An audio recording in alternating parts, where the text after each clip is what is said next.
Hey guys, it's Wood here, and today we're going to be talking about this thing right here, the Yeti sword. I actually just picked this thing up literally today, and I haven't really got much time to test it out, but this thing looks really cool so far. So let's hop into the video. Alright guys, so first we'll be looking at the Yeti sword's stats compared to the Ice Spray wand and the Spirit Scepter. So if you look here at the base damage of the Yeti sword, it says about 82,000 damage when I hold out my sword in my hand, and the Spirit Scepter's damage is about 9,000 damage. So that's quite remarkable. It's much different. The Yeti sword has a lot more damage than the Spirit Scepter.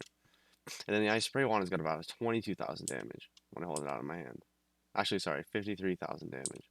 So this thing is actually doing more damage than the Ice Spray wand itself, which is absolutely insane. And this thing only has a 1 second cooldown. So now let's go ahead into the graveyard and test out the damage. Alright guys, so now we're at the graveyard. We're going to test damage of the Yeti sword versus the Spirit Scepter and the Ice Spray wand. So if we look here, the Yeti sword's doing about 226k, 228k, 176k, 209k. So this is anywhere from around 200k. And then the Spirit Scepter is going to be doing 25k. So Spirit Scepter does around 25k. Yeti does around 200k. And the Ice Spray wand does around 122k. So the Yeti sword is actually doing better than the Ice Spray wand in damage, and it's doing better than the Spirit Scepter in damage. This thing is absolutely insane. For a weapon for this much money, it's actually quite good. So now we're going to go ahead and test in a dungeon and see how it performs there. Alright guys, so now we're in the blood room, and let's go ahead and use this thing and see how long it takes to kill all the enemies. Just like that, they're all dead. Alright, next we'll compare it to the Spirit Scepter in the blood room. Alright guys, so let's go ahead and see how fast it takes to kill all the mobs in the Spirit Scepter.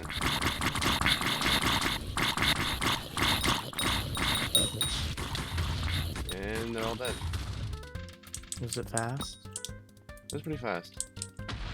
Alright guys, so now that we've done a little bit of testing on floor 2, let's go ahead and do some testing on floor 4 and see how it does there. I suspect that it actually will be really good in the boss room against all the mobs there. But I'm not so sure it's going to be so good against Lost Adventurers and Angry Archaeologists, as I think the Ask of the Dragons actually beats that out there. But yeah, let's go ahead and test floor 4. Alright guys, now we're in the floor 4 dungeon here, and we're going to see how well this deals with clearing out rooms. Seems like it one-shots just about everything.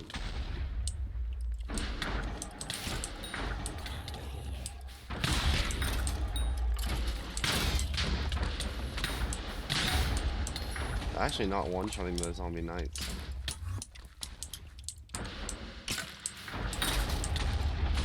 Or even the dreadlords. Only doing about 240k to the dreadlords. Not even one-shotting the tank zombies either. Here's an angry archaeologist. I think the Ask of the Dragons is much better.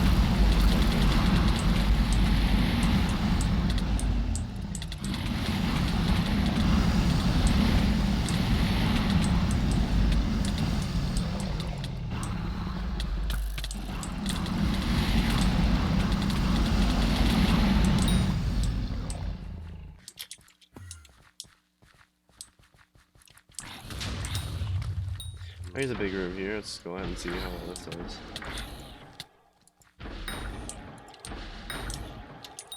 Doing about 500k damage right there. It's quite hard to aim it though, which is kind of annoying. But the thing that's nice about it is you never lose any mana. You're pretty much always at full mana. Alright guys, now we're in the 4-4 boss room, and as you can see, the Spirit Bear disappeared. And it looks like we're doing a decent damage, but this thing is nice because it has a large AoE, so you're hitting a lot of enemies at once, just like the Spirit Scepter.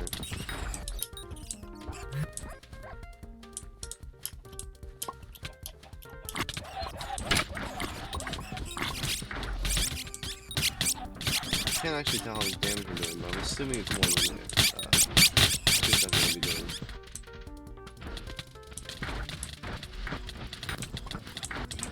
As you can see, we aren't running out of mana whatsoever. We constantly have full mana, which is something that's really nice about this. You can use it infinitely. You will never run out of mana.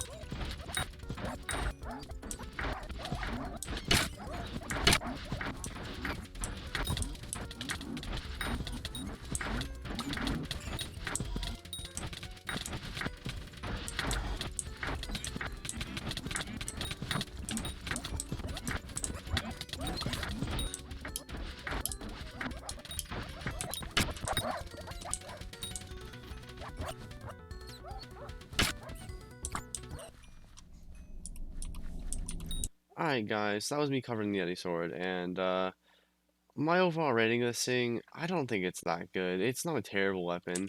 It's doing a lot more damage than the Spirit Scepter, but you can get a lot more shots with the Spirit Scepter per second than you can with the Yeti sword. I would say it probably does more DPS than the Spirit Scepter, like for clearing rooms and doing the blood room and stuff, so it's probably really good for that. But for just getting bosses done, mini bosses such as Lost Ventures and Angry Archaeologist, this thing really isn't that good. I would say that its main strong suit right here is gonna be for clearing floor for boss room. It just destroys all the mobs there. It's really good for that. But otherwise, that's not that good, I don't think. But the nicest thing about this weapon is that it takes literally no mana. If you have above 5,000 mana, you will never run out of mana with this thing. You can spam it constantly and not lose any mana. You regen faster than you will get it back. So yeah, uh, that's my coverage of the Yeti sword. Thank you guys so much for watching. Would I recommend you go ahead and buy one of these? Not really. I'd recommend you go ahead and buy Spirit Scepter for about a third of the cost. It's a much better weapon. Uh, it does use more mana, but I think it's worth it. So yeah, thank you guys so much for watching, and have a great day. See ya.